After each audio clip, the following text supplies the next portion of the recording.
Hello everyone, it's Belladonna again and Madam Weeps, and we're here to tell you about 5 things we like regarding In the Mouth of Madness.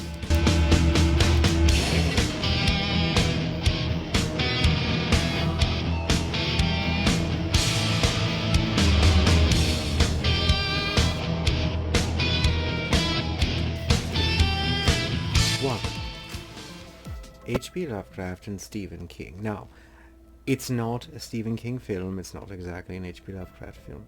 Now, I've heard alternating thoughts that this is done as a tribute to both Lovecraft and King, that Mr. Carpenter's worked with Mr. King, so on and so forth. They've all been influenced a great deal by Lovecraft. Makes this a sort of mashup of those sort of writers, Lovecraft and King, has the vibe all the way around. So, in one way you're getting a Lovecraft King movie. In another way, you're getting a John Carpenter film. You're getting something entirely different. I think that this was done, in the mid-90s? And it was one of the last ones that really sort of had that vibe to it. The John Carpenter flicks, things like that. And I think it really did it well. So it has that whole, titling, of course, In the Mouth of Madness, At the Mountains of Madness, Sutter Kane, sort of like Stephen King. Brilliant in that way. 2.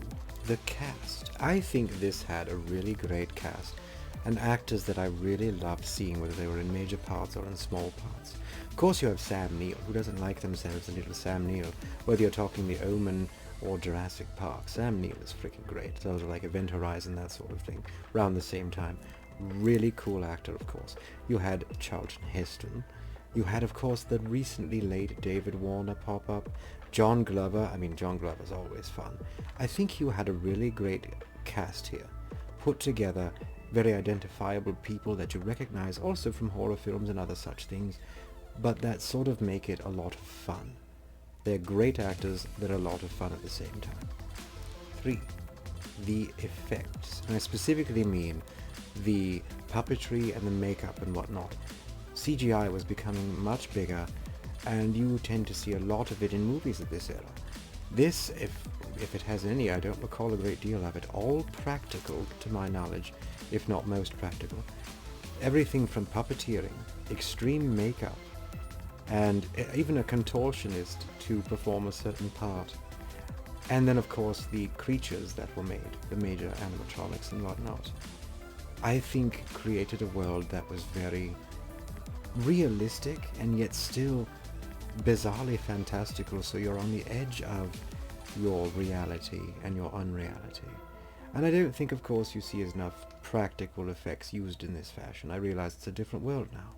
But I think this was at an era where, though CGI was taking over, it was a very solid use of practical effects. The monsters, the gore, the craziness of it all, the look of it in general, done practical, sort of a dying art. I think that makes it worth watching alone. 4.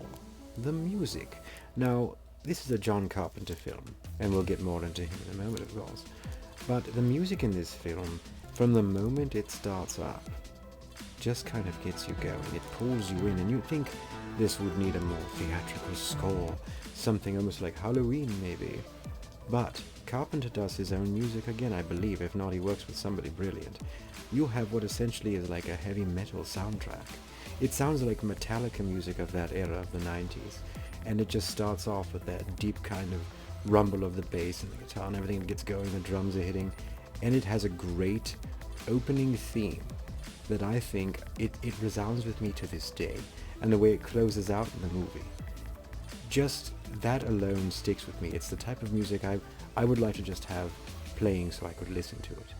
Mr. Carpenter knows his music. He did most, if not all, of the scores for his films. And he knows what his films need to sound like.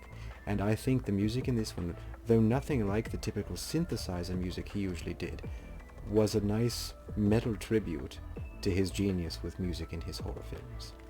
And number 5, Mr. John Carpenter himself. Now, John Carpenter had an illustrious career, from Halloween to The Thing to They Live. All of these amazing films he made. This may be regarded as one of his last great films. Things like Vampires or Ghosts of Mars or whatever. it seemed like his style of filmmaking was unfortunately not what was selling at the time anymore. I'm sorry to say. So this may be the last real great Carpenter film. I believe this is what he considers the third in his trilogy of like apocalypse movies. Escape from New York, I think, maybe The Thing or whatever it was, I know. Prince of Darkness, another fun one there. The thing is, John Carpenter, he knew how to make horror movies. He knew how to make movies in general, but he knew how to make nightmares for them. There are scenes and things from this film that send chills up and down my spine. Laughter that turns into screaming. Things like that. Things that make you question your own sanity and how you view the world of your own pop culture. And many of his films in general, of course. Halloween, look out for the guy in the William Shatner mask. The Thing, who can you really trust? And oh my god, that's disgusting. You know, things like that. Even when he did, Village of the Damned with Christopher Reeve, one of his last proper films, he just knew how to make a horror movie. He knew how to get into your stomach, rip out your guts, and stuff them back in and make you think about what you were seeing, and sometimes scare the crap out of you. A real genuine horror director, whether it was Christine, or even the Elvis flick he did, which I think is better than the current one with Kurt Russell. He liked Kurt Russell, and I think that's a good thing, because they were a match made in heaven. Big Trouble in Little China. John Carpenter is freaking awesome. He made blockbuster horror movies that scared the bejeebers out of you. And John Carpenter is a man beyond all parallel when it comes to the true masters of horror. Now, Madam Weeps, In the Mouth of Madness. What do you say? Do you say? 2 paws up? 2 paws up, everybody, from Madam Weeps and Belladonna. Thank you all for watching In the Mouth of Madness, children. Alright, darling. Bye for now, everyone.